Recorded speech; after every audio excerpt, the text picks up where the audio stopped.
இன்றைக்கு நாம் காண இருப்பது ராமாயணத்திலே நிகழ்ந்த அற்புதமான ஒரு நெகிழ்ச்சியான சம்பவத்தை பற்றி பார்க்க இருக்கின்றோம்.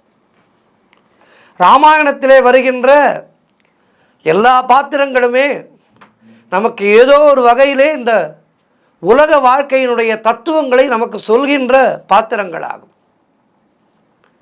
ராமாயணம் என்பது உண்மையாக நடந்த வரலாறு. இன்றைக்கும் அயோத்தி ராமர் ஆலயத்திலே ராமபிரானுடைய கருணையானது நமக்கெல்லாம் பொழிந்து கொண்டே இருக்கின்றது. அவருடைய கருணை இல்லாமல் அயோத்தியிலே அப்படி ஒரு மிகப்பெரிய ஆலயம் எழும்ப வாய்ப்பே இல்லை. எனவே ராமாயணம் என்பது கட்டுக்கதை அல்ல, அது நிகழ்ந்த ஒரு அற்புதமான சம்பவம்.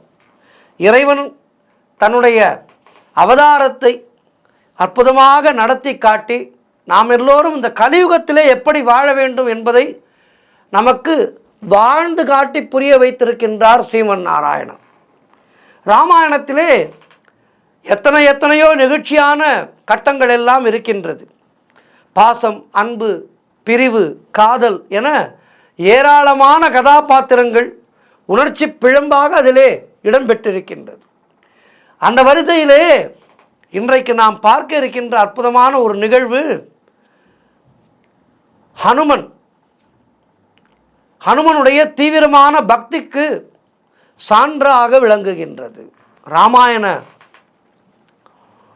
நிகழ்விலே ஸ்ரீராமர் மீது அனுமன் கொண்டிருந்த பக்தி என்கின்ற ஒரு வார்த்தையை நாம் சாதாரணமாக பக்தி என்று சொல்லி அடக்கிவிட முடியாது. அந்த 3 வார்த்தைகளுக்குள் அடங்காத ஒரு அற்புதமான பரிணாமம் ஆஞ்சநேயனுடைய பக்தி. வார்த்தைகளுக்கும் உணர்வுகளுக்கும் அப்பாற்பட்ட ஆனந்த நிலையிலே நாம் அனுபவிக்க வேண்டிய ஒரு விஷயம் அது. ஹனுமன் அப்படித்தான் இருந்தார்.